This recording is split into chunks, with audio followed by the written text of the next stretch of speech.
चलिए, जय हिंद। चलिए आज का क्लास शुरू करते हैं। ठीक है, ये जो है जीएस का एमसीक्यू चल रहा है यहाँ पे, जीएस का एमसीक्यू। ठीक है, इसमें क्या करना है कि हम लोग पूरे के पूरे सिलेबस को एमसीक्यू के नजर से देखेंगे। ठीक है, और थोड़ा डीप में जाएंगे ताकि आने वाले जितने भी एग्जाम है, चाहे वो आपको यूपीएससी का हो, चाहे वो बीपीएससी का हो, किसी भी स्टेट सर्विस का हो, वनडे एग्जाम हो, चाहे कोई भी एग्जाम हो, ठीक है, उसमें आपका जीएस का जो भी सवाल आता है ना, वो आपको पकड़ा जाए। ठीक है, चलिए तो शुरू करते हैं। चलिए, देखिए, भारत परिषद अधिनियम 1861 के संबंध में निम्नलिखित कथनों में से कौन सा सही है? क्या बोल रहा है? ये भारत परिषद अधिनियम जो है, जो 1861 में आया, उसके बारे में बोल रहा है कौन सा सही है। इस अधिनियम द्वारा भारत सरकार की मंत्रिमंडलीय व्यवस्था की नींव रखी गई थी। मंत्रिमंडलीय व्यवस्था यानी कि कैबिनेट, क्या बोलते हैं इसको, कैबिनेट, कैबिनेट व्यवस्था की नींव रखी गई थी। ठीक है, तो ये जो है ना, यही सही है, बाकी सब ये गलत है। लेकिन हम लोग की काम करता है 1861 का पूरा एक्ट ही देखते हैं। एक मिनट, चलिए, ठीक है, तो ये भारत शासन अधिनियम 1861। अच्छा, चलिए, अब 1861 में क्या क्या होता है इस एक्ट में, हम लोग वो देखेंगे पहले। ठीक है, तो पहला जो चीज है कि भारत, एक मिनट, हाँ, 4+1 यानी कि भारत का जो गवर्नर जनरल हुआ करता था, उसके पास एक एग्जीक्यूटिव काउंसिल हुआ करता था। तो एग्जीक्यूटिव काउंसिल यानी कार्यकारिणी परिषद, कार्यकारिणी परिषद। अब ये कार्यकारिणी परिषद जो था, उसमें पहले 4 लोग थे। कितने लोग थे? 4 लोग थे। उसको एक लोग एक्स्ट्रा जोड़ा गया, जिसको विधि वेत्ता बोलते हैं। विधि वेत्ता को जोड़ा गया। तो ये पहला जो चीज हो गया कि ये विधि वेत्ता जोड़ा गया। दूसरा चीज क्या होता है इसे 1861 के एक्ट में, कि इसमें 6 से 12 आपको मेंबर को इंक्लूड करने की बात की गई। और ये जो इंक्लूड करेगा गवर्नर जनरल करेगा। कौन करेगा? गवर्नर जनरल करेगा। ये 6 से 12 मेंबर अपने कार्यकारिणी परिषद में। कहाँ करेगा? कार्यकारिणी परिषद में करेगा। ठीक है, अब ये जो करेगा 6 से 12 मेंबर ना, तो ये होगा मनोनीत। ये क्या होगा? मनोनीत होगा। यानी ये गवर्नर जनरल मनोनीत करेगा 6 से 12 मेंबर्स को। ठीक है, इस 6 से 12 में मान लेते हैं कि 8 मेंबर किया या 10 मेंबर किया, चलिए 12 मेंबर कर लिया। तो 12 मेंबर में से कम आधे जो मेंबर होंगे ना, मतलब कि आधे मेंबर यानी 6 मेंबर, ये गैर सरकारी होंगे। ये क्या होंगे? गैर सरकारी पद, मतलब गैर सरकारी लोग, सरकार के लोग नहीं होंगे। अब यहाँ जो सरकार के लोग यानी 6 लोग जो बैठे ना, तो पहली बार भारतीयों को पहली बार यहाँ पर एंट्री मिलने की कोशिश किया। यानी भारत के मतलब कि गवर्नर जनरल कार्यकारिणी परिषद में आपको भारतीयों की एंट्री कब हुआ पहली बार? तो ये क्या हम लोग बोलेंगे कि 1861 के एक्ट में। कैसे हुआ? तो जो 6 से 12 मेंबर्स थे जो गवर्नर जनरल नॉमिनेट करता था, उस नॉमिनेशन में मिनिमम आधे लोग जो थे वो गैर सरकारी होने चाहिए, यानी सरकार के नहीं होने चाहिए। तो वो जो गैर सरकारी होंगे ना, वही है आपके भारतीय होने की, मतलब उनका क्या बोलते, प्रोबेबिलिटी बढ़ गया। ठीक है, तो ये दूसरा चीज हो गया। तीसरा चीज हो गया क्या, कि बॉम्बे एंड मद्रास, ये दो को ना कानून बनाने का पावर दे दिया गया। कानून बनाने का पावर दे दिया गया। ठीक है, याद रहेगा, बॉम्बे एंड मद्रास को कानून बनाने का पावर दे दिया गया। चलिए, क्या सिर्फ इसी को दिया गया? नहीं, ये कार्यकारिणी परिषद जो था ना, ये जो हम लोग देखे ना, इसको भी पावर दे दिया गया। कार्यकारिणी परिषद, इसको भी कानून बनाने का पावर दे दिया गया। ठीक है, और जब ये पावर दिया गया, अब इतने लोगों को पावर दिया गया, 6 से 12 मेंबर इधर हो गए, पहले से ये लोग थे, जो कानून बनाने का पावर दे दिया गया, तो हर एक मेंबर को एक अपना पोर्टफोलियो दे दिया गया। समझ रहे हैं? मतलब एक अपना मिनिस्ट्री, ये आप मिनिस्ट्री संभालिए, ये आप डिफेंस का मिनिस्ट्री आप संभालिए, रेलवे का मिनिस्ट्री आप संभालिए। ठीक है, उस तरीके का। तो यहीं से पोर्टफोलियो सिस्टम यानी कि जो यहाँ पे लिखा है मंत्रिमंडलीय व्यवस्था, ये यहीं से शुरू हुआ। समझ में आ गया क्या हुआ? कि पोर्टफोलियो सिस्टम आपको यहीं से शुरू होता है। ठीक है, चलिए, और इसमें 1861 के एक्ट में कुछ होता है? हाँ, होता है। चलिए, 5वां देख लेते हैं। हाईकोर्ट की स्थापना होती है। कहाँ पे? बॉम्बे में, उसके बाद मद्रास में और कलकत्ता में। ठीक है, ये 3 जगह पे हाईकोर्ट की स्थापना होती है। ठीक है, अच्छा, उसके बाद और कुछ होता है क्या 1861 के एक्ट में? चलिए, ये 5 काफी है। ठीक है, मतलब मेनली यही 5 को हम लोग देखते हैं 1861 के एक्ट में। ठीक है, अब आता है अगला सवाल। भारत के संविधान के प्रस्तावना का लक्ष्य उसके सभी नागरिकों के लिए सुनिश्चित करना है। यानी पूछ रहा भारत के संविधान का जो प्रस्तावना है, प्रस्तावना के बारे में बात कर रहा है, प्रियम्बल के बारे में बात कर रहा है। ठीक है, उसका लक्ष्य जो है उसको सभी नागरिकों के लिए सुनिश्चित करना है। क्या सुनिश्चित करना है? सामाजिक तथा आर्थिक न्याय। हाँ, बिल्कुल, सामाजिक आर्थिक न्याय भी है। विचार तथा अभिव्यक्ति की स्वतंत्रता, बिल्कुल है। अवसर की समानता भी है और व्यक्ति की प्रतिष्ठा भी। देखिए, पहले तो सवाल पूछेगा ना, न्याय कितने तरीके का भारत के प्रस्तावना में दिया हुआ है, एक तो सवाल ये पूछेगा। दूसरा सवाल ये पूछा स्वतंत्रता कितने प्रकार का दिया हुआ है, ठीक है। फिर तीसरा समानता कितने प्रकार का दिया हुआ है, ये 3 चीज पूछता है, ठीक है। तो पहले प्रस्तावना को देखते हैं हम लोग कि क्या बोल रहा है कि प्रस्तावना में ये सब चीजें, तो ये सारा चीज है, ये हम लोग देख लिया, यानी इसका आंसर ये सब ही है। लेकिन थोड़ा सा हम लोग डिटेल में चलते हैं। न्याय को देखते हैं कितने तरह का न्याय होता है, सामाजिक, आर्थिक और एक राजनीतिक न्याय को ले लीजिए। राजनैतिक न्याय, राजनैतिक न्याय याद रहेगा। 3 तरीके का न्याय प्रस्तावना में दिया हुआ है, सामाजिक, आर्थिक और राजनीतिक न्याय। ये कहां से लोग लिए? रशिया से लिए। कहां से लिए? रशिया से लिए। अच्छा, स्वतंत्रता कितने तरीके दिया हुआ? स्वतंत्रता जो है ये 5 तरीके दिया हुआ है। विचार का, व्यक्ति का, देखिए ऐसे, धर्म का, उपासना का, विश्वास का, विचार का और अभिव्यक्ति का, ये 5 तरीके की स्वतंत्रता जो है आपको प्रेमबल में दिया हुआ है, ठीक है। अवसर की समानता, समानता कितने तरीके दिया हुआ? समानता 2 तरीके का दिया हुआ है, ठीक है। ये तो 5 तरीका दिया हुआ है, ये 3 तरीका दिया हुआ है और ये 2 तरीका दिया हुआ है। एक अवसर की समानता, एक व्यक्ति की प्रतिष्ठा, ये 2 तरीके, मतलब एक मतलब अवसर की समानता और प्रतिष्ठा, व्यक्ति की प्रतिष्ठा की समानता, ये 2 तरीके दिया हुआ, ठीक है। तो ये 3 चीज पूछता है कि न्याय कितने तरीके, स्वतंत्रता कितने तरीका और समानता कितने तरीका, ठीक है। और चलिए प्रस्तावना में और कुछ है बताने लायक, तो जरा सा वो भी देख लेते हैं प्रियम्बल को। यदि एक चीज सवाल पूछता है प्रियम्बल में, ये हम लोग लिए कहाँ से प्रियम्बल, तो हम लोग जो लिए हैं प्रियम्बल, ये अमेरिकन कॉन्स्टिट्यूशन से लिया। कहाँ से लिया? अमेरिकन कॉन्स्टिट्यूशन से। लेकिन हमारी जो प्रियम्बल की जो भाषा है ना, वो ऑस्ट्रेलियन कॉन्स्टिट्यूशन से, ऑस्ट्रेलियन प्रियम्बल से, ठीक है। कॉन्स्टिट्यूशन समझ में आ गया। लिए हम लोग अमेरिकन कॉन्स्टिट्यूशन से, लेकिन उसकी जो भाषा है हमारा वो ऑस्ट्रेलियन कॉन्स्टिट्यूशन से, ठीक है। ये हो गया। उसके बाद क्या प्रियम्बल, एक सवाल ये भी पूछता है कि, इसको थोड़ा सा इधर कर दे ऐसे, हाँ। एक सवाल ये पूछता है, क्या प्रियम्बल प्रियम्बल कॉन्स्टिट्यूशन का पार्ट है कि नहीं? सवाल पूछता है। तो देखिए होता क्या है, 1960 में बेरूबेरी के केस में, बेरूबेरी के केस में कॉन्स्टिट्यूशन, देखिए ये प्रॉब्लम कहां से आया, शुरू कहां से होता है कि, थोड़ा सा हल्का डिटेल में है, ठीक है। कि प्रियम्बल को हम लोग अमेंड कर सकते हैं कि नहीं, यहां से सवाल होना शुरू होता है। प्रियम्बल को अमेंड किया जा सकता नहीं सकता। अब प्रियम्बल को तभी अमेंड कर सकते हैं जब आप कॉन्स्टिट्यूशन को अमेंड कर सकते हैं। यानी कि सर कॉन्स्टिट्यूशन में तो लिखा हुआ है कि आप कॉन्स्टिट्यूशन को अमेंड कर सकते हैं, लेकिन कॉन्स्टिट्यूशन कहीं नहीं लिखा हुआ था कि प्रियम्बल को अमेंड कर सकते हैं। तो सवाल उठा कि हम प्रियम्बल को अमेंड करें कि नहीं करें, ठीक है। तो प्रियम्बल को आप तभी अमेंड कर सकते हैं जब आप कॉन्स्टिट्यूशन का हिस्सा होगा, क्योंकि कॉन्स्टिट्यूशन को अमेंड कर सकते हैं और प्रियम्बल यदि कॉन्स्टिट्यूशन का हिस्सा है तो ही आप प्रियम्बल को अमेंड कर सकते हैं। समझ में आ रहा?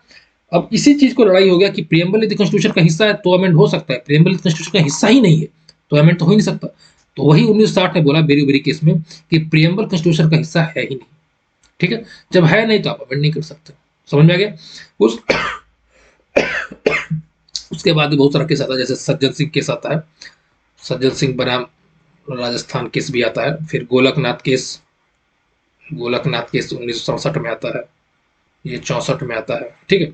ऐसे इसमें बोलता है कि आपको सुप्रीम कोर्ट को बोला जाता है कि आप थोड़ा सा इसको देखिए, कि बेरू केस को आप वापस इसको देखिए कि आप जो बोल रहे हैं प्रियम्बल कॉन्स्टिट्यूशन का हिस्सा नहीं है, इसको बारे में देखिए। गोलकनाथ केस में भी उसी चीज को बोल रहा था, जो जो बेरू बोल रहा था कि ये अपरिवर्तनीय है, मतलब कि मतलब अपरिवर्तनीय मतलब इसको आपको अमेंड नहीं कर सकते, परिवर्तन नहीं कर सकते, ये बोल रहा है गोलकनाथ केस में। लेकिन फिर बाद में एक केशवानंद भारती केस आता है 1973 में, इसमें बोलता है कि आप कॉन्स्टिट्यूशन को अमेंड कर सकते हैं, आप कॉन्स्टिट्यूशन को अमेंड कर सकते हैं, लेकिन आप बेसिक स्ट्रक्चर को चेंज नहीं कर सकते, बेसिक स्ट्रक्चर को चेंज नहीं कर सकते। तो पहला हो गया बेरूबरी केस, जिसमें बोला जाता है कि वो कॉन्स्टिट्यूशन, प्रियम्बल कॉन्स्टिट्यूशन का हिस्सा नहीं है। सज्जन सिंह केस को उतना नहीं पूछता है, जनरली यूपीएससी भी पूछता है, गोलकनाथ केस भी नहीं पूछता, यूपीएससी भी पूछता है। लेकिन जान लीजिए गोलकनाथ केस में आपको बोला गया है कि अपरिवर्तनीय, यानी आपको अमेंड नहीं कर सकते हैं। केशवानंद भारती केस में बोलता है कि प्रियम्बल को आप अमेंड कर सकते हैं, ठीक है, लेकिन बेसिक स्ट्रक्चर को टच किए बिना, ठीक है। तो ये प्रियम्बल के बारे में कुछ हो गया। अच्छा, प्रियम्बल को अभी तक अमेंडमेंट हुआ है कि नहीं हुआ है? हाँ बिल्कुल हुआ है। ये हुआ है 42nd अमेंडमेंट, कॉन्स्टिट्यूशनल अमेंडमेंट के तहत हुआ है, ठीक है। इसमें 3 शब्द जोड़ा गया। क्या क्या जोड़ा गया है? एक सोशलिस्ट जोड़ा गया है, एक सेक्युलर जोड़ा गया है, एक इंटीग्रिटी जोड़ा गया है। मतलब कि समाजवाद, उसके बाद पंथ निरपेक्ष, ठीक है, और उसके बाद अखंडता। ये आपको 42nd कॉन्स्टिट्यूशनल अमेंडमेंट एक्ट के तहत जोड़ा गया, ठीक है। अच्छा ठीक है, चलिए अब और इसमें, अच्छा यदि हम बोले प्रियम्बल जो है उसके बारे में कि अच्छा चलिए, बहुत फिर अलग टॉपिक, बहुत लंबा टॉपिक हो जाएगा, उसके बारे में बात करेंगे। चलिए आगे बढ़िए, क्योंकि हम लोग को पूरा आधे घंटे के अंदर इसको कंप्लीट भी करना है, ठीक है। चलिए ये देख लिए हम लोग, आगे देखते हैं। ग्रेट इंडियन बस्टर्ड के बारे में क्या सत्य नहीं है? आईयूसीएन की क्रिटिकली इंडेंजर्ड श्रेणी में शामिल है। हाँ ठीक है, आईयूसीएन की क्रिटिकली इंडेंजर्ड श्रेणी में शामिल है ये ग्रेट इंडियन बस्टर्ड, ठीक है। चलिए अच्छा, उसके बाद इसको कभी कभी सोन चिड़िया भी आप लोग सुने होंगे, सोन चिड़िया में एमपी में बोला जाता है, ठीक है। अच्छा, उसके बाद राजस्थान में इसकी संख्या सबसे अधिक है, ये भी सही है। भारी वजन के कारण ये उड़ नहीं सकते, नहीं ये उड़ सकते, भारी वजन है, ठीक है, भारी वजन है, लेकिन ये उड़ उड़ नहीं सकते, गलत है, ये उड़ सकते हैं, ये उड़ सकते हैं, ठीक है, याद रखना। इसके संरक्षण हेतु राष्ट्रीय वन्य जीव कार्य योजना के तहत शामिल किया गया। हाँ ठीक है, चलिए ये भी ठीक है, आईयूसीएन जो है, ठीक है। इसके बारे में हम लोग, हमको लगता है कि 3-4 क्लास पहले डिस्कस किए कि 9 तरीके का मतलब रेड लिस्ट निकालता है ये आईयूसीएन जो है, कौन कौन निकालता है, जिसमें 5 तरीके जनरली जानना है हम लोगों को, क्योंकि बाकी उसके बाद जरूरत नहीं है। जिससे एक्सटिंक्ट होता है, एक्सटिंक्ट इन वाइल्ड होता है, सब बताए हैं। पहला हो गया, दूसरा हो गया, तीसरा हो गया क्रिटिकली इंडेंजर्ड, चौथा हो गया इंडेंजर्ड, पांचवा हो गया वल्नरेबल, ठीक है।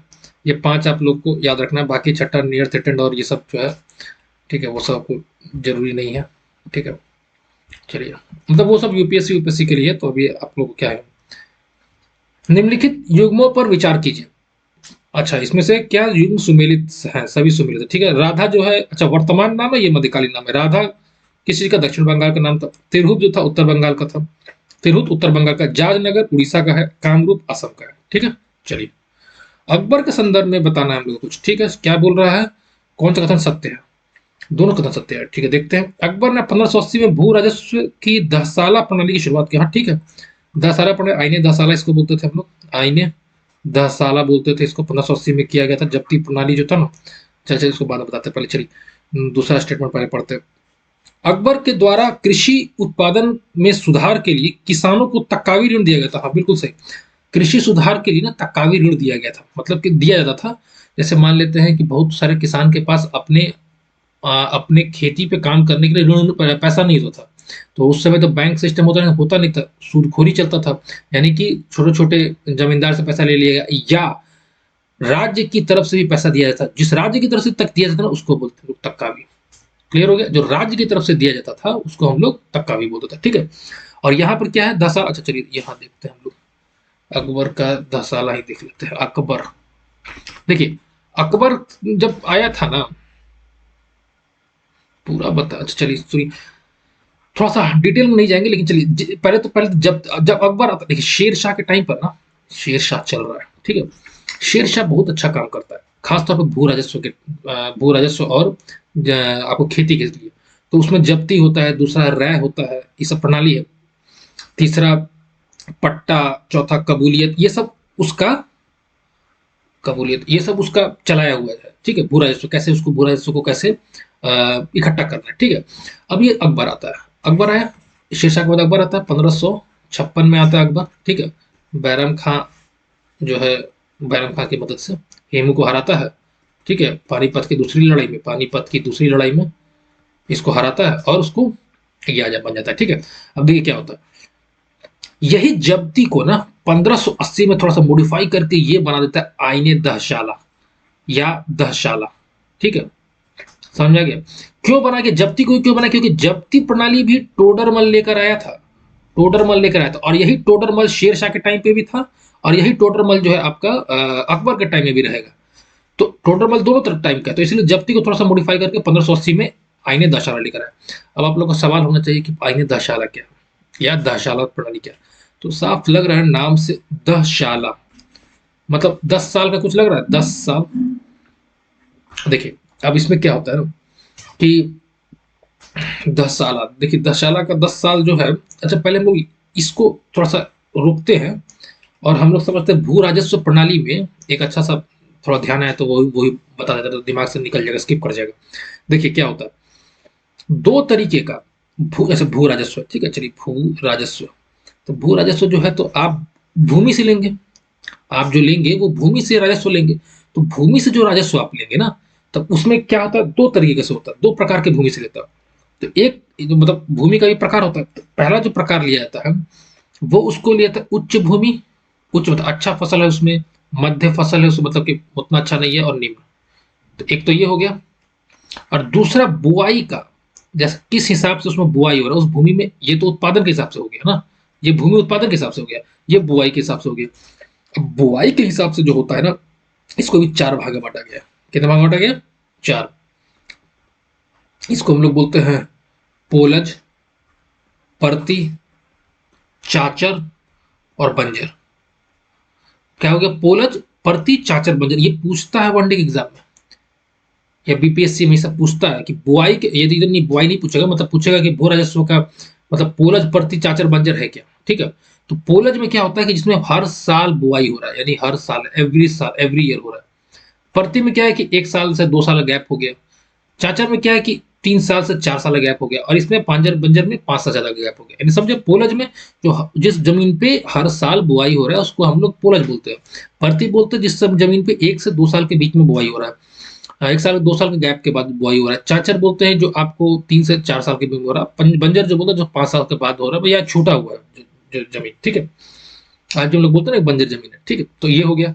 अब देखिए, ये समझ गए ना। अब इधर देखिए, अब दशाला पे आइए। दशाला आप समझते हैं। अब देखिए दशाला क्या होता है, ठीक है। दशाला में क्या किया कि अकबर क्या बोलता है कि हम आपसे भू राजस्व लेंगे। तो भू राजस्व लेंगे तो किस हिसाब से लेंगे? तो पिछले 10 साल का रिकॉर्ड छाना वो, 10 साल का रिकॉर्ड छाना। 10 साल में आपने एक, यदि एक भूमि है, इस भूमि में कितना अनाज उग रहा है, ठीक है। एक तो उससे, और दूसरा आपने 10 साल में कितना भू राजस्व दिया है, भू राजस्व दिया है। तो अनाज के हिसाब से और भू राजस्व के हिसाब से उसने क्या किया, एक औसत निकाला। और उस औसत को मान लेते हैं कि मतलब मान लेते थे 12 निकाला, ठीक है, कि 12 यूनिट औसत है, ठीक है। यानी आपका अनाज कितना हर साल होता था कि कभी आपका 100 क्विंटल होगा, कभी 10 ही क्विंटल होगा, कभी मतलब बेकार चला गया, खेती में पानी नहीं आया। तो उस तरह से करते करते करते करते एक अनाज का निकालता औसत, एक उसका भू राजस्व का औसत निकालता है कि हर साल आपने कितना औसत दिया। तो ये दो का औसत निकाल के इन दोनों का भी औसत करता है, और इन दोनों का औसत यदि 12 यूनिट आता है, तो इसको बोलता है कि आप इसका 1/3 हिस्सा आप सरकार को दीजिएगा, मतलब कि आप राज्य को दीजिएगा। समझ में आ गया? औसत का 1/3 हिस्सा राज्य के पास जाता है। क्लियर है? अब ये 1/3 हिस्सा जो है ना, ये नकदी भी हो सकता है, और या आपको मतलब अनाज के हिसाब से भी, अन्न के हिसाब से भी हो सकता है, ठीक है। लेकिन जनरली ये लोग, अकबर बोलता था कि हमको नकदी चाहिए, ठीक है। अकबर क्या बोलता था कि हमको इसको नकदी चाहिए, नकदी ज्यादा प्रेफर करता था। तो यही दहशाला सिस्टम, समझ में आ गया दहशाला सिस्टम क्या है? चलिए, बहुत ज्यादा लंबा हो गया। और तक का भी तो बता ही दिए कि उत्पादन के, कृषि के उत्पादन के जो ऋण दिया जाता था सरकार की तरफ से, राजा की तरफ से, उसको हम लोग तकावी ऋण बोलते थे, ठीक है। वित्तीय क्षेत्र के मूल्यांकन समिति की सह अध्यक्षता किसके द्वारा की जाती है? वित्तीय क्षेत्र के मूल्यांकन समिति, ठीक है, उसकी सह अध्यक्षता रिजर्व बैंक ऑफ इंडिया के डिप्टी गवर्नर और भारत सरकार के वित्त सचिव के द्वारा। तो प्लेन क्वेश्चन का आंसर हो गया ये। चलिए, निम्नलिखित समूह में से किस एक के देशों में से अच्छा, भूमध्य रेखा कितने देशों से गुजरती है? ठीक है, भूमध्य रेखा ब्राजील से, मालदीव और इंडोनेशिया से गुजरती है, ठीक है। देखिए भूमध्य रेखा जो है ना, ये भूमध्य कहाँ चला गया, भूमध्य रेखा ये 13 देशों से निकलती है। भूमध्य रेखा कितने देशों से निकलती है? 13 देशों से। वही यदि कर्क रेखा बोलेंगे तो ये 18 देशों से, जहां तक हमको याद आ रहा है। हाँ, 18। और मकर रेखा जो है, चलिए इसका आपको ध्यान नहीं है, याद आएगा तो बताएंगे मकर रेखा का क्या। वैसे 13 और 18 ये, ठीक है। चलिए, अब आते हैं हम लोग आगे। कूट में सही उत्तर देना है ना। क्या बोल रहा है? राष्ट्रपति शासन। अच्छा, चलिए राष्ट्रपति शासन के बारे में बोल रहा है कि यदि किसी राज्य में राष्ट्रपति शासन अथवा राष्ट्रीय आपातकाल लगा हो, ठीक है, यानी कि राष्ट्रीय शासन लगा हो, राष्ट्रीय शासन लगा हो यानी प्रेजेंट रूल लगा हो, या राष्ट्रीय आपातकाल लगा हो, तो राष्ट्रपति राज्य सूची पर अध्यादेश जारी नहीं कर सकता। बिल्कुल जारी कर सकता है जी, कौन नहीं बोला कि जारी नहीं कर सकता, जारी कर सकता है। यदि संसद के दोनों सदन अध्यादेश पर निर्नुमोदन कर दे, तो यह 6 सप्ताह की अवधि से पहले ही समाप्त हो जाएगा। अनुमोदन, अच्छा हाँ, मतलब ठीक है, यदि संसद का दो सदन जो है ना अध्यादेश पर निर्नुमोदन करके उसका नकार दे, तो 6 सप्ताह की अवधि से पहले ही समाप्त हो जाता है। तो ये सही है। एक काम करते हैं ना, इमरजेंसी देख ही लेते हैं पूरा ना। देखिए, एक काम करते हैं, इमरजेंसी को देखते हैं। देखिए, इसी तरीके से ना पूरा का पूरा टॉपिक ही आपका धीरे धीरे कवर हो जाएगा। देखिए, इमरजेंसी ही ना, हाँ, चलिए ठीक है। देखिए, इमरजेंसी क्या है? इमरजेंसी जो है ना आपको 352, 356 और 360 में दिया हुआ। 352, 356, 360 में दिया हुआ, ठीक है। इसको हम लोग बोलते हैं नेशनल इमरजेंसी, इसको बोलते हैं हम लोग स्टेट इमरजेंसी या प्रेसिडेंट रूल बोलते हैं इसको। इसको बोलते हैं फाइनेंशियल इमरजेंसी, याद रहेगा। नेशनल इमरजेंसी, स्टेट इमरजेंसी और फाइनेंशियल इमरजेंसी, ठीक है। ये तीन याद हो गया। इमरजेंसी जो है हम लोगों ने भारत शासन अधिनियम 1935 से लिया है, याद रहेगा ये। भारत शासन अधिनियम 1935 से लिया, लेकिन एक जगह से और से लिया। इमरजेंसी के वक्त जो फंडामेंटल राइट्स का आपका हट जाता, सस्पेंड हो जाता है, वो कहां से लिया है? तो जर्मनी से लिया, जर्मनी के वाइमर वाइमर कॉन्स्टिट्यूशन से लिया हुआ, ठीक है। कहां से लिया? जर्मनी से लिया हुआ, याद रहेगा कि भारत शासन अधिनियम 1935 से सारा सिस्टम लिया हुआ इमरजेंसी का, लेकिन ये आपको फंडामेंटल राइट जो हटता है वो हम लोग लिए हुए हैं जर्मनी से लिए हुए, ठीक है, याद रहेगा। चलिए, अब इमरजेंसी रखते क्यों हैं?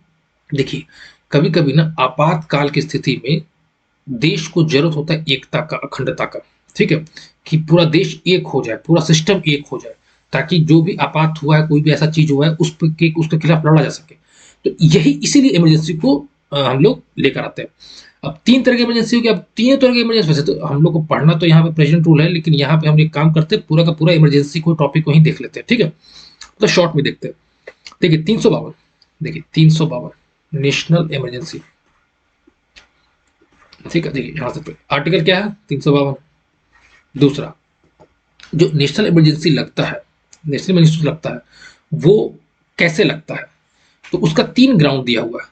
पहला जो ग्राउंड दिया हुआ युद्ध, दूसरा बाह्य आक्रमण, ठीक है, और तीसरा जो दिया हुआ है सशस्त्र विद्रोह, सशस्त्र विद्रोह, याद रहेगा। यानी बोल रहा है नेशनल इमरजेंसी जब लगता है तो उसका ग्राउंड क्या है?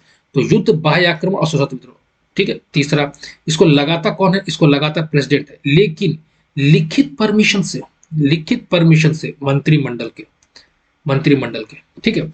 अब ये दोनों में एक चीज समझते हैं। देखिए, ये जो सशस्त्र विद्रोह है ना, ये पहले आंतरिक अशांति था। क्या था? आंतरिक अशांति था। लेकिन होता क्या है, 44th कॉन्स्टिट्यूशनल अमेंडमेंट एक्ट के तहत इसको, आंतरिक अशांति को, सशस्त्र विद्रोह में बदल दिया जाता है। उसी तरीके से प्रेसिडेंट का लिखित अनुरोध जो था, मतलब मंत्रिमंडल का लिखित जो था, वो पहले नहीं था। सिर्फ प्रेसिडेंट कर सकता था अपने मन से, ठीक है, या अपने मन से नहीं, मतलब प्रधानमंत्री मुंह से बोल दिया तो वो इमरजेंसी लगा सकता था। लेकिन यही 44th कॉन्स्टिट्यूशनल अमेंडमेंट में एक और चीज होता है कि बोला जाता है कि नहीं, आप मंत्रिमंडल के लिखित मतलब अनुमोदन पे ही, लिखित आपको दिया जाएगा, तभी आप उसको प्रेसिडेंट रूल नेशनल इमरजेंसी लगा सकते हैं, याद रहेगा। चलिए, उसके बाद क्या करता है? चलिए, अब तो लगा दिया प्रेसिडेंट, नेशनल इमरजेंसी 352 के तहत लगा दिया। अब जब लगा दिया तो इसको सदन से ना 1 महीने के अंदर इसको पास करना होगा। कितने दिन के अंदर? 1 महीने के अंदर। 1 महीने के अंदर जब पास होगा तो वो कितने दिनों तक रह सकता है ये एट ए टाइम? तो 6 मंथ तक रह सकता है, समझे। 1 महीने के अंदर इसको पास कराना होगा। और कितने दिन के लिए एक बार नेशनल इमरजेंसी लगा तो कितने दिन तक? 6 महीने तक रह सकता है। और इसको कितनी बार आप बढ़ा सकते हैं? तो इसको अनलिमिटेड टाइम में बढ़ा सकते हैं, मतलब 6 6 महीने करके आप कितना बार बढ़ा दीजिए, ठीक है। ये हो गया पांचवा। ये जो सदन जब 1 महीने के अंदर इसको पास करता है, तो वो पास करता है किस मेजोरिटी से? तो 2/3 मेजोरिटी से पास करता है। किस मेजोरिटी से पास करता है? 2/3 मेजोरिटी। और आपको ये सदन का कुल बहुमत, सदन के जितने भी मेंबर है उसका बहुमत प्लस 2/3 मेजोरिटी से पास करता है, याद रखना। चलिए, उसके बाद क्या पूछेगा कि जब ये पास हो गया, ठीक है, अब इसको सवाल पूछता है यदि हमको इसको खत्म करना हो तो कैसे खत्म करेंगे? तो इसको खत्म करने के लिए क्या, इसको खत्म करने के लिए आपको सिंपल मेजोरिटी चाहिए। सिंपल मेजोरिटी चाहिए आपको, यानी आपको नेशनल इमरजेंसी को खत्म करने के लिए कौन सी मेजोरिटी चाहिए? सिंपल मेजोरिटी चाहिए। लेकिन वही नेशनल इमरजेंसी को पास करने के लिए 2/3 मेजोरिटी चाहिए, ये याद रखना, ठीक है। अच्छा, उसके बाद पूछता क्या है कि सिंपल मेजोरिटी चाहिए। अच्छा, यदि हम आपको नेशनल इमरजेंसी लग गया तो क्या क्या बदलाव होगा, ठीक है। तो नेशनल, जैसे ही नेशनल इमरजेंसी लगता है, जैसे नेशनल इमरजेंसी लगता है, तब उसमें क्या होता है ना, देखिए उसमें पहले क्या होता है, आपको जो स्टेट का कौन कौन सा पावर चला चला जाता है। देखिए, नेशनल इमरजेंसी लगा। अब नेशनल इमरजेंसी में क्या होता है, पहला जो चीज होगा एग्जीक्यूटिव, जो स्टेट का जो एग्जीक्यूटिव हो, मतलब जैसे चीफ मिनिस्टर हुआ ना, चीफ मिनिस्टर या स्टेट का जो आपको सरकार हुआ, वो जो है ना, वो सेंटर के हिसाब से चलने लगेगा। समझ में आ गया? स्टेट एग्जीक्यूटिव वो सेंटर के हिसाब से लगेगा, ये पहला चीज हो गया। तो ये स्टेट का एग्जीक्यूटिव हो गया। अब स्टेट का लेजिस्लेचर में कुछ फर्क पड़ता है? हाँ बिल्कुल, इसमें ही पड़ता है। स्टेट का जो लेजिस्लेचर है, उसका जो स्टेट लिस्ट होगा ना, उसमें सेंटर कानून बना सकता है। समझ आ गया? स्टेट का एग्जीक्यूटिव सेंटर के हिसाब से चलेगा, स्टेट का जो लेजिस्लेचर है उसमें स्टेट लिस्ट पे काम करेगा। तीसरा क्या होगा, यदि नेशनल इमरजेंसी लगा हुआ है तो यदि कोई फाइनेंस का जो चीज होगा ना, कोई फाइनेंस का काम होगा, तो वो फाइनेंस का जो आपको केंद्र और राज्य के बीच में आपको ये होता है, बांटा जाता है, राजस्व जो बांटा जाता है वो निलंबित हो जाता है। वो क्या होता है, वो निलंबित, वो खत्म हो जाता है। और वो जो है ना, आपको सेंटर के हिसाब से काम होता है। पूरा फाइनेंस जो है सेंटर के हिसाब से काम होता है। उसी तरीके से मनी बिल जो है ना, जो सेंटर का होगा, वो आपको ये सेंटर का आपको स्टेट का जो होगा वो आप रिजर्व हो जाएगा प्रेसिडेंट के पास। ठीक है, तो एक ये चीज हो गया, फाइनेंस से हो गया, लेजिस्लेचर हो गया और एग्जीक्यूटिव हो गया, ये तीनों चीज हो गया। उसके बाद और क्या हो सकता है? चलिए इतना काफी है नेशनल इमरजेंसी जब लगता है तो। ठीक है, अच्छा उसके बाद हटाने का प्रोसेस बता दिए। चलिए एक चीज पूछता है और, यदि नेशनल इमरजेंसी लगता है तो फंडामेंटल राइट्स के साथ क्या होगा? तो देखिए, यदि नेशनल इमरजेंसी 352 लगता है ना, तो सवाल पूछता है कि 352 जैसे ही लगा तो फंडामेंटल राइट्स क्या होगा? तो फंडामेंटल राइट्स में क्या होता है कि पहला होता है कि आपको जो फंडामेंटल आर्टिकल 19 है, ठीक है, कौन सा आर्टिकल 19 है, वो आर्टिकल 19 अपने आप सस्पेंड हो जाएगा। आर्टिकल 19 अपने आप सस्पेंड हो जाएगा। उसके बाद अदर आर्टिकल, जो अदर फंडामेंटल राइट्स जो है ना, वो प्रेसिडेंट के हिसाब से सस्पेंड होगा। अब ये पूछे, ये दोनों लिखा कहाँ? तो ये आर्टिकल 358 में लिखा हुआ या 359 में लिखा हुआ? यानी आर्टिकल 352 जैसे ही लगेगा, आर्टिकल 358 अप्लाई हो जाएगा, यानी कि आर्टिकल 19 अपने आप सस्पेंड हो जाएगा। लेकिन यदि आर्टिकल 352 लगा है और प्रेसिडेंट को चाहिए कोई और भी आर्टिकल फंडामेंटल राइट का सस्पेंड करना, तो 359 का इस्तेमाल करके वो अलग फंडामेंटल राइट को सस्पेंड कर सकता है। ठीक है, इतना क्लियर है? थोड़ा सा यदि पहली बार देख रहे हो तो थोड़ा सा डिफिकल्ट लग रहा होगा, क्योंकि ये पूरा डिटेल में जा रहा है हम लोग। ठीक है, चलिए इसमें एक और चीज हम लोग देखते हैं कि हम लोग सस्पेंड करते हैं आर्टिकल 19, ठीक है चलो, ठीक है। और आर्टिकल 359 के तहत, आर्टिकल ये क्या बोलते हैं, प्रेसिडेंट रूल के तहत आर्टिकल 359 के तहत अदर फंडामेंटल राइट ये सस्पेंड कर दिया जाता है। ठीक है, उसके बाद देखिए टाइम तो कुछ ज्यादा हो जाएगा, एक और बाकी का हम लोग, बाकी क्या मतलब अब कुछ बचा नहीं, सिर्फ एक चीज बचा हुआ था, उसको हम लोग बाद में देखेंगे कि कब फंडामेंटल राइट जो है उसको आप हटा नहीं सकते। जैसे चलिए वही बताते हैं, आर्टिकल 20 और 21 जो है ना, वो आप नहीं हटा सकते, ये खाली इतना समझना है। अब क्यों नहीं हटा सकते, उसके लिए बहुत लंबा डिस्कशन हो जाएगा। आर्टिकल 20 और 21 किसी भी तरीके से आप फंडामेंटल राइट्स को किसी भी इमरजेंसी में नहीं हटा सकते। तो ये हो गया नेशनल इमरजेंसी। उसी तरह प्रेसिडेंट रूल आता है। प्रेसिडेंट रूल आर्टिकल 356 में आता है। किस में आता है? 356 में आता है। इसमें क्या होता है 356 में, कि देखिए पहला जो चीज है, प्रेसिडेंट रूल लगा, ये 356 के तहत लगा। कौन लगाता? कौन है? प्रेसिडेंट। प्रेसिडेंट जब लगाएगा, दूसरा चीज, प्रेसिडेंट जब लगाएगा तो वो किसके कहने पर लगाएगा? या तो अपने कहने पर लगा सकता है, या तो राज्यपाल के कहने पर लगा सकता है। और जो उसका ग्राउंड जो होगा ना, ये यानी कि किस आधार पर लगाएगा, आधार इसका दो है। एक आधार इसका 356 में खुद दिया हुआ है, एक आधार 365 में दिया हुआ है, याद रखना। जो 356 में आधार दिया हुआ है वो बोलता है कि कॉन्स्टिट्यूशन के अगेंस्ट यदि कोई स्टेट चला, कोई स्टेट चला जाता है, तो उस आधार पे नेशनल स्टेट इमरजेंसी लग जाएगा। और दूसरा आधार देता है, यदि आप सेंटर के अगेंस्ट चले जाते हैं, सेंटर कोई काम बोला करने के लिए, आप नहीं करते हैं, तो आपको वहां पर स्टेट इमरजेंसी लगेगा। ग्राउंड क्लियर हो गया? 356 और 365, ये दूसरा चीज हो गया। तीसरा चीज हो गया, अभी हम लोग पढ़ रहे क्या? प्रेसिडेंट रूल पढ़ रहे हैं। यहां तक हम लोग नेशनल इमरजेंसी पढ़ते, अभी प्रेसिडेंट रूल पढ़ रहे हैं। ठीक है, चलिए अब तीसरा चीज पूछता क्या है कि प्रेसिडेंट रूल लगता है तो इसको कितने दिनों के अंदर सदन में पास कराया जाता है? तो 2 महीने के अंदर। जैसे कि नेशनल इमरजेंसी को सिर्फ 1 महीने के अंदर पास कराया जाता था, इसको 2 महीने के अंदर पास कराया जाता है। ठीक है, और इसको पास कराने के लिए कौन सी मेजोरिटी चाहिए? तो सिंपल मेजोरिटी चाहिए। जैसे उसमें स्पेशल मेजोरिटी चाहिए 2/3 वोटिंग पे, प्रेजेंटेड वोटिंग, इसमें सिंपल मेजोरिटी में ही आपको पास कर दिया जाएगा कि ये आपको कि किसी जगह पे प्रेसिडेंट रूल लगता है कि नहीं लगता है। ठीक है, तीसरा चीज, यदि प्रेसिडेंट रूल लगता है तो क्या लेजिस्लेचर डिसॉल्व होगा कि नहीं होगा उस स्टेट का? तो डिसॉल्व हो जाएगा। लेजिस्लेचर यहाँ पर डिसॉल्व हो जाएगा। वहां पे क्या, जब नेशनल इमरजेंसी लगता था तो लेजिस्लेचर डिसॉल्व नहीं होता था, यहाँ पे लेजिस्लेचर डिसॉल्व हो जाएगा। ठीक है, अच्छा चौथा चीज, यदि इसको हटाना है, नेशनल स्टेट इमरजेंसी को हटाना होता है, तो कैसे हटेगा? अच्छा, पहले कितने दिन तक ये रहेगा? देखिए, ये जो है ना, एक एट ए टाइम जो है 6 महीने तक रहता है। एक बार में 6 महीने रहेगा, लेकिन मैक्सिमम 3 साल तक रह सकता है। 3 साल रह सकता है, ठीक है? वहाँ क्या था, 6 महीने तक था और मैक्सिमम कोई लिमिट नहीं दिया हुआ था, नो लिमिट था। नेशनल इमरजेंसी में इसमें 3 साल तक रह सकता है। 5वां, इसको हटाते कैसे हैं? प्रेसिडेंट जो है ना, जब उसका मन करेगा, आपका एक प्रशस्ति पत्र निकालेगा, बोलेगा कि हम, या बोलेगा कि हमको अब प्रेजेंट रूल जो है नहीं चाहिए, वो अपना हट जाएगा। इसके लिए संसद में कुछ पास कराने की जरूरत नहीं है, ठीक है? जैसे उसमें पास कराने की जरूरत था, नेशनल इमरजेंसी में पास कराना जरूरत था, सिंपल मेजोरिटी से उसमें पास कराना था, इसमें कोई पास कराने की जरूरत नहीं है। सिंपल मंत्रिमंडल लिख के देगा कि इसको हटा दीजिए, तो वो हट जाएगा, ठीक है? तो ये आपको हो गया प्रेजेंट रूल, ठीक है? अभी तक 100 से ज्यादा बार लग चुका है प्रेजेंट रूल का, इतना समझिए ना, ठीक है? बहुत सारा सरकारी कमीशन में बहुत सारे रिकमेंडेशन है, सुप्रीम कोर्ट ने बहुत बार बोला है कि आप जो है सही ग्राउंड से ही प्रेजेंट रूल को आप अप्लाई कीजिए।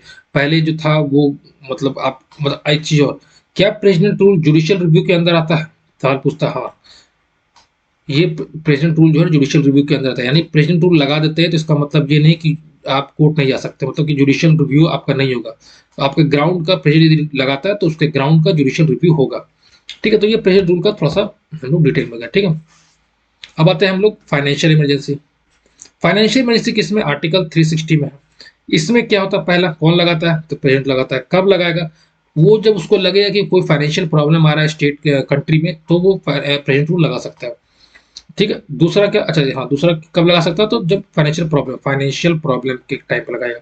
तीसरा, इसको लगाने के लिए कोई आपको ये चाहिए, क्या नाम है, सदन से पास करना चाहिए, नहीं प्रेसिडेंट अपने मन से चाहे तो वो मतलब लगा सकता है, कोई इसमें कोई नहीं, मंत्रिमंडल बोलेगा तो मंत्रिमंडल बोलने से वो लगा सकता है।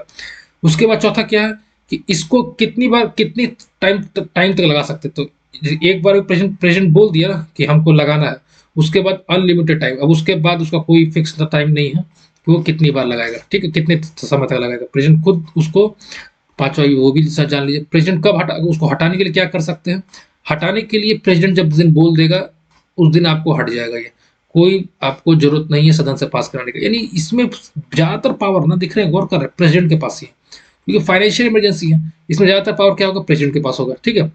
अच्छा, उसके बाद ये जो आपको प्रेसिडेंट रूल लगेगा, इसमें जो है ना, आपको स्टेट का जितना भी या सेंटर का जितना भी आपको जो ऑफिसर्स होंगे, या मतलब जितने भी आपको सरकारी नौकरी पे जो काम करेंगे, चाहे वो कोर्ट में भी क्यों ना काम करे, उसका आपको जो वेतन है उसको घटाया जा सकता है अपने हिसाब से, ठीक है? तो ये सब चीजें फाइनेंशियल इमरजेंसी, एक तरीके से पूरा का पूरा इमरजेंसी हम लोगों ने अगले पिछले 10-15 मिनट में समझ लिया। ये बहुत बड़ा टॉपिक निकल गया। अब हम लोग आगे चलते हैं, अब थोड़ा सा स्पीड चलते हैं। किस संविधान संशोधन अधिनियम द्वारा अनुच्छेद 16(4) जोड़ा गया? अच्छा, किस संविधान संशोधन द्वारा 16(4) को जोड़ा गया, जिसमें यह व्यवस्था की गई कि अनुसूचित जाति एवं अनुसूचित जनजाति के लिए पदोन्नति में आरक्षण दिया सकता है। मतलब ये जोड़ा गया है ना कि एससी और एसटी के जो, मतलब क्या बोलते हैं, आरक्षण में जो आपको पदोन्नति दिया जा सकता है, ये 77वां संविधान संशोधन में जोड़ा गया है। देखिए, इसको समझाना तो पड़ेगा, लेकिन क्या है ना कि टाइम ज्यादा हो जाएगा। एक तरीके से समझिए ना कि देखिए आर्टिकल्स, देखिए थोड़ा सा देखते हैं हम लोग। देखिए, आर्टिकल 16 है, आर्टिकल 16 में क्या बोल रहा है कि आपको ना राज्य जो है, राज्य मतलब कुछ समझे, मतलब देश जो है, आपके नियुक्ति में, सरकारी नियुक्ति में कोई भी भेदभाव नहीं करेगा, भेदभाव नहीं करेगा। लेकिन 16(4) में ये भेदभाव के बारे में बात करता है। यदि उसको सरकार को, यदि राज्य को लगता है कि आपका जो आप यदि सोशली और एजुकेशनली बैकवर्ड है, ठीक है, ये क्राइटेरिया दिया हुआ है, तो आपको क्या बोलते हैं, रिजर्वेशन दिया जा सकता है, ठीक है? दूसरा, यदि आपकी जो आपका जो वर्ग है, जिस आप कास्ट से आते हैं, उसमें आपका उस राज्य में उस लेवल तक का ये मतलब भागीदारी नहीं होगा उस राज्य में, तब यानी भागीदारी पे भी बात होता है। पहला तो सोशल एजुकेशनल बैकवर्ड हो गया, दूसरा भागीदारी पे भी बात होती है, मतलब एडिक्वेटली आप, मतलब आप भागीदारी नहीं किए हुए उस राज्य में, तो आपको दिया जा सकता है। तो वही बात है, इसको थोड़ा डिटेल में जानना पड़ता है, लेकिन चलिए कोई बात नहीं, क्योंकि इसमें सब कॉन्स्टिट्यूशनल, देखिए इसमें आता है ना, कॉन्स्टिट्यूशनल रिजर्वेशन आता है, इसमें समझाना पड़ेगा आपको कि कैसे होता है कॉन्स्टिट्यूशनल रिजर्वेशन, कि एक ही आदमी जो है यदि ए है और बी है, इस यदि एक जनरल कैटेगरी का है और एक एक रिजर्व कैटेगरी का है, तो इसको यदि दूसरे लेवल पे जाएंगे तो क्या होगा, फिर उसका कैसा मतलब क्राइटेरिया बनेगा, लेकिन वो बहुत लंबा चल जाएगा और यूपीएससी में पढ़ना है तो आप लोग को जानने की जरूरत नहीं है। चलिए, निम्नलिखित में से किसने अबुल फजल की हत्या की थी? अबुल फजल के वीर सिंह बुंदेला ने किया था। वीर सिंह देव बुंदेला जो थे, इन्होंने किया था। कि ओरछा के राजा थे ये, कहाँ के थे? ओरछा के राजा थे ये, ठीक है, वीर सिंह बुंदेला। अच्छा इनको, अच्छा वैसे अबुल फजल कौन था याद आ रहा है? अकबर का नौरत्न था ये, अकबर के नौरत्न थे ये अबुल फजल। और इसी ने अकबरनामा लिखा है। कौन लिखा? अकबरनामा लिखा है। इसी के अंदर अकबर आईने अकबरी भी आता है। आईने अकबरी इसी का एक पार्ट है, ठीक है, याद रहेगा। चलिए, अबुल फजल इसको मरवाया कौन था? वही अपना इसका सलीम, मतलब कि आपको जहांगीर नहीं बनता था इससे, जहांगीर से अबुल फजल का नहीं बनता था, ठीक है। तो जहांगीर मरवाई था, वीर सिंह बुंदेला के नाम अपना उसको बोल के जहांगीर कहीं से आ रहा था, अबुल फजल को मरवा दिया, ठीक है। अच्छा, उसके बाद हेमू, हेमू को तो पता है आपको कि 1556 का जो लड़ाई हुआ था, पानीपत की दूसरा लड़ाई, उसमें हेमू, मतलब हेमू उसको ये राजा था, ठीक है, उस टाइम पे दिल्ली। अच्छा, ये इकलौता दिल्ली का मध्यकालीन टाइम पे इकलौता राजा था जो हिंदू था, ये भी याद रखना। दिल्ली की गद्दी पर जो बैठा था हिंदू राजा था ये, ठीक है। इसने विक्रमादित्य के भी टाइटल लिया था, विक्रमादित्य का भी टाइटल लिया था, ये भी याद रखना, ठीक है, हेमू का, ठीक है। अच्छा, उसको पानीपत दूसरी लड़ाई में मारा गया था ये, ठीक है। चलिए, बैरम का तो पता है, ये इसी ने तो हेमू को मारा था, गर्दन उड़ाया था इसी ने। बैरम खां कौन था? तो जो खाने खाना का उपाधि दिया गया था, खाने खाना का उपाधि अकबर ने दिया था, याद रहेगा। चलिए, अकबर का मतलब 1556 से 1560 तक ना इसी के अंडर काम कर रहा था अकबर, ठीक है। निम्नलिखित कथनों में से कौन सा कथन सत्य नहीं? चलिए, बेकार सवाल हटाइए। 2011 की जनगणना के अनुसार भारत के किस राज्य की आदिवासी की आबादी का प्रतिशत अब उसकी कुल आबादी की तुलना में सबसे अधिक है? मतलब बोल रहा है कि जनगणना के अनुसार भारत के किस राज्य की आदिवासियों की आबादी की प्रतिशत उसकी कुल आबादी की तुलना में सबसे अधिक? तो मिजोरम है। इसका 94.4% जो है ना, आपको रिजर्व एससी कैटेगरी के लोग हैं, ठीक है, एसटी कैटेगरी के लोग हैं, ठीक है, यानी ट्राइबल लोग हैं, आदिवासी लोग हैं, ठीक है, यानी 94.4%। और वही यदि यूटी का बोलता है, यूनियन टेरिटरी बोलता, तो आपको लक्षद्वीप हो जाता है। कौन होता है? लक्षद्वीप हो जाता है। इसमें 94.8% लोग जो है वो आपको ट्राइबल है, ठीक है, याद रहेगा। चलिए, निम्नलिखित में से किस प्राकृतिक प्रदेश को बड़े शिकारों की भूमि के नाम से जाना जाता है? उष्णकटिबंधीय सवाना प्रदेश। क्या बोला था? उष्णकटिबंधीय सवाना प्रदेश है ना, इसमें बड़े शिकारों की भूमि, मतलब यहाँ पे बहुत ज्यादा शिकार होता है। सवाना भूमि पर शिकार होगा ही होगा, सवाना भूमि पर, ठीक है। अभी मानसून प्रदेश भी है, ये सब, ये शीतोष्ण, सब तो समझाना पड़ेगा आप लोगों को। लेकिन चलिए, एक काम करते हैं, एक बड़ा अच्छा मैप आपको बताते हैं, इससे ना कम टाइम में आपको समझ जाइएगा ये पूरा खेल। एक मैप नहीं, एक डायग्राम है, ठीक है। नहीं तो फिर आप जहां से पूरा कोर्स कर रहे हैं वहां से आप कोशिश कीजिए इसको समझने का। उष्णकटिबंधीय ये सब कौन कौन सा क्या क्या चीज होता है, ठीक है। यहाँ पे आपको शॉर्ट में हम समझा दे रहे हैं तो आसान पड़ेगा आप लोगों को, ठीक है। 0, 10, 10 से 30, 30 से 45, 45 से 65, 65 डिग्री से 90 डिग्री, याद रहेगा। देखिए, ये है विषुवतीय, या इसको क्या बोलते हैं हम लोग हिंदी में? इक्वेटोरियल रीजन बोलते हैं या विषुवतीय रीजन बोलते हैं। विषुवतीय, विषुवतीय क्षेत्र, ठीक है, या इक्वेटोरियल क्षेत्र बोलते हैं। यहाँ जो है ये मानसूनी क्षेत्र है, इसको हिंदी में मानसूनी क्षेत्र बताते हैं क्या क्या है ये मानसूनी क्षेत्र हो गया। ये हो गया China type, China type climate होता है, चाइना टाइप का, यानी चीन टाइप का। ये होता है लॉरेशियन टाइप क्लाइमेट होता है, ठीक है।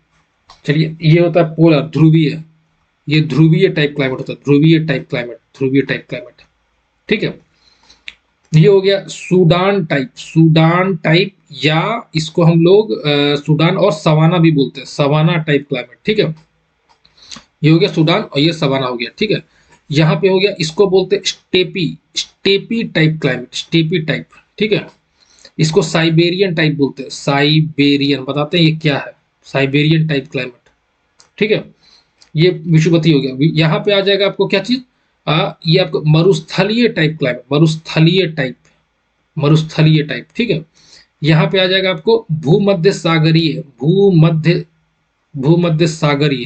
ये शॉर्ट है पूरा, इससे पूरा का पूरा आपको क्लाइमेट समझ में आ जाएगा। भूमध्य सागरीय ये हो जाएगा ब्रिटिश टाइप क्लाइमेट। अब देखिए, कोई भी कॉन्टिनेंट है ना, 0 से 90 डिग्री तक यहाँ पे, उसी तरह 0 से 90 डिग्री नॉर्थ है तो ये साउथ भी से ऐसे ही नीचे से रहेगा, ठीक है। अब देखिए क्या होता है, जैसे 0 से 10 डिग्री तक रहेगा ना, तो यदि ये एक कॉन्टिनेंट है, मतलब एक महाद्वीप है, तो ये विषुवतीय क्षेत्र जो रहेगा 0 10 डिग्री में, ये पूरा का पूरा विषुवतीय क्षेत्र रहेगा, मतलब पूरा का पूरा यहाँ पर खाली दिन भर में गर्मी रहेगा, शाम में बारिश होगा, ये होगा। यदि ये पूरा ये है क्या बोलते हैं, एक महाद्वीप है, तो दाएं साइड में जो सबसे रहेगा वो मानसून टाइप का रहेगा, दाएं साइड में मानसून टाइप का रहेगा क्लाइमेट, बीच में सूडान टाइप का क्लाइमेट या सवाना टाइप का क्लाइमेट रहेगा, और सबसे बाएं तरफ ना मरुस्थलीय टाइप का क्लाइमेट होगा किसी भी इसमें, ठीक है। उसका कारण अलग अलग है, कैसे ट्रेड विंड में पानी नहीं बरस पाता यहाँ पे, उससे बताना पड़ेगा, लेकिन वो सबके लिए टाइम नहीं है, ठीक है। उसके ऊपर जाएंगे 30 से 45 डिग्री बीच में, ये चाइना टाइप क्लाइमेट मिलेगा, ठीक है ना। देखिए ये इंडिया में था, ये चाइना में था, ठीक है। तो 30 से 45 में चाइना टाइप क्लाइमेट है, बीच में क्या मिलेगा, स्टेपी टाइप क्लाइमेट मिलेगा, बीच में स्टेपी टाइप का क्लाइमेट मिलेगा, और सबसे ये लेफ्ट साइड में, मतलब सबसे कॉर्नर पे, लेफ्ट साइड कॉर्नर पे आपको भूमध्य सागरीय मिलेगा। फिर उस 45 से 65 डिग्री पे जाएंगे तो यहाँ लॉरेशियन टाइप क्लाइमेट मिलेगा, ठीक है। उसके बाद बीच में साइबेरियन टाइप क्लाइमेट मिलेगा, और सबसे इधर आपको ब्रिटिश टाइप क्लाइमेट मिलेगा, और सबसे ऊपर ध्रुवीय क्लाइमेट मिलेगा। समझ में आया, इसको रटना होगा या समझना होगा। देखिए सब इधर जो है मरुस्थलीय 10 से 30 डिग्री मरुस्थल मिलता है आपको खाली, ठीक है। और उसके बाद भूमध्य सागर रहता है, इसलिए भूमध्य सागरीय, फिर ब्रिटिश टाइप, फिर ध्रुवीय। यहाँ पे सूडान और सवाना टाइप, ठीक है, ये स्टेपी टाइप, और ये साइबेरियन, ये मानसूनी, ये चाइना, ये लॉरेशियन टाइप क्लाइमेट मिलता है, ठीक है। तो ये एक तरीके का आपको शॉर्ट फॉर्म है। तो उष्णकटिबंधीय सवाना जो क्षेत्र है ना, ये यहाँ पर है, ये सवाना जो क्षेत्र है, एक मिनट, हाँ, ये सवाना जो क्षेत्र इस एरिया में, ठीक है, सवाना क्षेत्र, ठीक है। तो किस एरिया में, 10 से 30 डिग्री के बीच में सवाना क्षेत्र पाया जाता है, और यहीं पर शिकार जाता है। मतलब देखिए क्यों शिकार, यहाँ पे क्या होता है, यहाँ घास बहुत बड़े बड़े घास होंगे, बहुत बड़े बड़े घास होंगे। क्यों? क्योंकि यहाँ पे पेड़ की संख्या कम है, क्योंकि पेड़ 0 से 10 डिग्री पर सबसे ज्यादा है, उसके बाद धीरे धीरे पेड़ की संख्या घटती जाती है, और घास ज्यादा उगते जाता है, ठीक है। तो यहाँ पे आपको घास ज्यादा रहेगा, ठीक है। तो इसीलिए यहाँ पे बहुत सारे जानवर पाए जाते हैं, बहुत बड़े बड़े जानवर पाए जाते हैं, उसी को मारा जाता है, तो बड़े शिकारों की भूमि इसीलिए इसको बोला जाता है। निम्नलिखित में से कौन सा महासागरीय धारा हिंद महासागर संबंधित है, हिंद महासागर से कौन सी महासागरीय धारा संबंधित है, ठीक है। हिंद महासागर में पश्चिमी ऑस्ट्रेलिया धारा, हाँ, ये पश्चिमी ऑस्ट्रेलिया धारा संबंधित है, ठीक है। पूर्वी ऑस्ट्रेलिया धारा नहीं संबंधित है, बेंगोला भी नहीं है।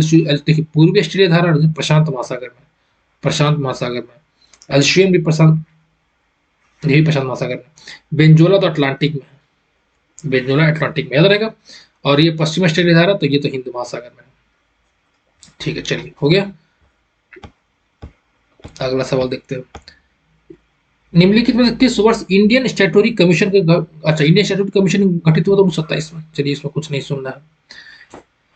क्या किसकी टिप्पणी है कि हमारी प्रणाली बहुत कुछ स्पंज की तरह काम करती है, जो गंगा के तटों से सभी अच्छी चीजें सोख कर टेम्स के तटों पर निचोड़ देते हैं। गंगा के तटों से अपनी अच्छी चीजें सोखता है, और टेम्स में, टेम्स कहाँ पे, टेम्स अब यहाँ ये जो बात कर रहा है ब्रिटेन के टाइप का बात कर रहा है।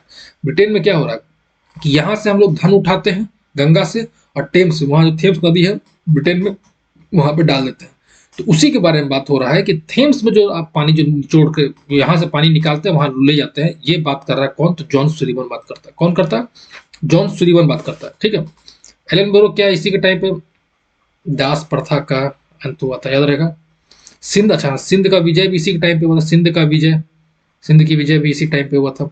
एडम स्मिथ को क्या बोला था, अर्थशास्त्र का जनक बोला था, अर्थशास्त्र का जनक बोला जाता है, ठीक है, याद रहेगा। चलिए अच्छा, उसके बाद वित्तीय आपात के संदर्भ में निम्न कथनों में विचार कीजिए। अच्छा, आपात का पूरा इमरजेंसी पढ़े, इसको तो बताना होगा आप लोग को। अनुच्छेद 360 राष्ट्रपति को वित्तीय आपात की घोषणा करने की शक्ति प्रदान करता है। बिल्कुल, देखिए ना, इमरजेंसी में जो फाइनेंशियल इमरजेंसी होता है कौन करता है, आपको ये राष्ट्रपति करता है, ठीक है। वित्तीय आपात की घोषणा की घोषित तिथि के 2 माह के भीतर संसद स्वीकृति मिलना अनिवार्य है। हाँ, संसद की स्वीकृति मिलना अनिवार्य है, संसद में 2 महीने के अंदर स्वीकृति मिलना चाहिए। देखिए अभी बताए थे नेशनल इमरजेंसी होता है 352 के तहत, तो 1 महीने के अंदर, लेकिन यदि आपको फाइनेंशियल या आपको क्या बोलते प्रेसिडेंट रूल या फाइनेंशियल इमरजेंसी लगता है, तो ये 2 महीने के अंदर इसको संसद से सिंपल मेजोरिटी से संसद में सिंपल मेजोरिटी से पास करना जरूरी है। ये याद रखना है। यहाँ पे स्पेशल मेजोरिटी 2/3 मेजोरिटी से, यहाँ पे सिंपल मेजोरिटी से बताए हुए हैं। चलिए आगे बढ़िए। भारत के राज्य के महाधिवक्ता के संबंध में कथन देखना है, ठीक है। कौन सा कथन सही है? इसकी नियुक्ति भारत के राष्ट्रपति द्वारा होती है, महाधिवक्ता नहीं, राज्यपाल द्वारा होती है। ये राज्यपाल द्वारा होती है। देखिए आर्टिकल 165 है ना, उसमें महाधिवक्ता, देखिए एक मिनट, महाधिवक्ता ही देखते हैं। एडवोकेट जनरल जिसको बोलते हैं महाधिवक्ता, और इधर अटॉर्नी जनरल, अटॉर्नी जनरल। तो ये क्या होता है? महाधिवक्ता जो होता है ये आर्टिकल 165 में, देखिए, और ये आर्टिकल 76 में, याद रहेगा। अब देखिए क्या होता है। अटॉर्नी जनरल सेंटर का होता है, ये स्टेट का है, ठीक है। अटॉर्नी दोनों समझ लेते हैं, ठीक है। अटॉर्नी जनरल जो है सेंटर के देखिए बहुत बड़ा वीडियो हो जाएगा, लेकिन सेंटर का जितना भी प्रॉब्लम होगा ना आपको कोर्ट से रिलेटेड, वो अटॉर्नी जनरल देखता है, उसको एडवाइस करता है अटॉर्नी जनरल, ठीक है। सेंटर के यहाँ पे स्टेट को एडवाइस करता है, क्या कहता है आपको, एडवोकेट जनरल, याद रहेगा। तो एडवाइस का बात हो गया। तीसरा, पूरे देश में कहीं भी किसी कोर्ट में जाने के लिए इसको अलाउड है, उसी तरीके से पूरे स्टेट में इसको कहीं भी जाने के लिए अलाउड है, ठीक है, किसी भी कोर्ट में। चौथा, आपको जो ये है संसद का हिस्सा होता है, ये पार्ट होता है अटॉर्नी जनरल, संसद के सदन पे बैठ सकता है, संसद के सदन में कार्रवाई में भाग ले सकता है, लेकिन मतदान नहीं कर सकता। इसी तरीके से एडवोकेट जनरल भी संसद के सदन में बैठ सकता है, भाग ले सकता है, लेकिन मतदान नहीं कर सकता। संसद के या क्या कहते हैं विधान परिषद, विधानसभा के, इसमें कोई भी समिति बनता है तो उसमें भी ये भाग ले सकता है, ठीक है। समझ में आ गया ये अटॉर्नी जनरल का। उसके बाद ये प्रसाद पर्यंत काम करता है, प्रसाद पर्यंत काम करता है अटॉर्नी जनरल, किसके? राष्ट्रपति के। यहाँ पे काम करता है एडवोकेट जनरल, गवर्नर, ये राज्यपाल के, ठीक है। उसके बाद अटॉर्नी जनरल जो है, चलिए इतना काफी है, चलिए हो गया, तो समझ में आ गया। अब देखते हैं यहाँ पे नियुक्ति भारत के राष्ट्रपति द्वारा करता है, नहीं, नियुक्ति राज्यपाल द्वारा करता है। कौन करता है? राज्यपाल करता है। वह राज्य विधानसभा कार्रवाई में भाग ले सकता है, राज्य विधानसभा बिल्कुल ले सकता है। उसका वेतन राज्य के संचित नहीं, राज्य संचित निधि से नहीं होता। उसका वेतन जो है ना वो डिसाइड होता ही नहीं है, वो उसका वेतन प्रेसिडेंट, सॉरी इसका, हाँ, इसका वेतन जो है गवर्नर या प्रेसिडेंट डिसाइड करेगा, प्रेसिडेंट डिसाइड जनरली करता है, ठीक है। किसके बारे में बोला? हाँ सॉरी, गवर्नर करता है, सॉरी, ठीक है। वह राज्य गवर्नर करता है प्रेसिडेंट के हिसाब से, ठीक है। वह राज्य सरकार के विधि संबंधी विषयों पर सलाह देगा, वह राज्य सरकार के, हाँ, विद्युत संबंधी विषयों पर सलाह देता है, ठीक है। चलिए हो गया। चलिए, वृक्षाकार डेल्टा का निर्माण निम्न से कौन नदी के द्वारा होता है? एब्रो नदी के द्वारा वृक्षाकार डेल्टा, ठीक है। भारत को अपने पड़ोसी देशों के मध्य अंतरराष्ट्रीय सीमा के विस्तार का अवरोही क्रम बताना, मतलब घटते हुए क्रम बताना है। सबसे बड़ा बांग्लादेश है, चीन है, फिर पाकिस्तान है, नेपाल है, म्यांमार है, भूटान है। याद कर लीजिए, बांग्लादेश, चीन, पाकिस्तान, नेपाल, म्यांमार, भूटान, ठीक है। उसके बाद निम्नलिखित में किस वर्ष भारत से चीता का विलुप्त घोषित किया था? 1952 में। आखिरी चीता 1947 में मिला था, 1952 में इसको विलुप्त को। 2017 में एक प्रोजेक्ट चीता भी लेकर आया गया था, ठीक है। 17 सितंबर को नामीबिया से लाया गया था, नामीबिया से 8 चीता को लेकर आया गया था प्रोजेक्ट चीता के तहत, ठीक है। 2017 में, 2017 में, सॉरी 2022 में ना, 2022 में, 2022 में, ठीक है। तो याद हो गया। अब आता है ये, दादा भाई नौरोजी के संदर्भ में कौन सा कथन सही है? 1886 में ईस्ट इंडिया एसोसिएशन की स्थापना पेरिस में, लंदन में किया था। पेरिस से क्या कर लेगा यार, लंदन में करेगा ना। राष्ट्रीय कांग्रेस के अध्यक्ष 2 बने, 3 बार बने हैं राष्ट्रीय, देखिए कब कब बने, 1886 में बने, 1893 में बने, और 1906 में बने। ये 3 बार ये अध्यक्ष बने। ये भारत के पहले आर्थिक विचारक थे, आर्थिक विचारक थे, ठीक है। Un British rule in India वही लिखे थे, ठीक है। चलिए, लोक सेवाओं की परीक्षा इंग्लैंड तथा भारत में एक साथ करने से संतुष्टि निम्न में से किसके द्वारा दी गई थी? मॉन्टेग्यू चेम्सफोर्ड के दिए। मॉन्टेग्यू चेम्सफोर्ड रिपोर्ट के अनुसार लोक सेवाओं के ना दोनों एक मतलब भारत में भी हो और इसमें भी हो, कहाँ क्या इंग्लैंड में भी हो। और वही इसका अगेंस्ट कौन गया था? एचिंसन आयोग गया था, अगेंस्ट एचिंसन आयोग गया था, और ये साथ में गया था मॉन्टेग्यू चेम्सफोर्ड। मॉन्टेग्यू क्या हो गया, भारत सचिव था उस टाइम पे, और चेम्सफोर्ड जो है आपको यहाँ का गवर्नर जनरल था, ठीक है। चलिए, तो अब इसको तो बताने में टाइम लग जाएगा क्योंकि मॉन्टेग्यू चेम्सफोर्ड रिपोर्ट क्या है, ठीक है। एक बार आपको मॉन्टेग्यू चेम्सफोर्ड जो है ना, ये आपको नेक्स्ट क्लास में हम लोग डिस्कस कर देंगे पूरा मॉन्टेग्यू चेम्सफोर्ड 1919 का जो एक्ट आया था, ठीक है, उसको हम लोग डिस्कस कर देंगे, ठीक है। चलिए, तो अब हम लोग मिलते हैं कल, ठीक है, क्योंकि बहुत लंबा वीडियो हो गया, आधा घंटे का वीडियो बनाना था लेकिन तकरीबन 50 मिनट का वीडियो हो चुका है। ठीक है, कल मिलते हैं हम लोग, और हम लोग कोशिश करेंगे किसी तरीके से पूरा का पूरा सिलेबस जो है हम लोग कंप्लीट करते रहें, और जो भी अगला एग्जाम होगा उसमें अच्छे से एग्जाम देना होगा हम लोग को। ठीक है, चलिए, जय हिंद।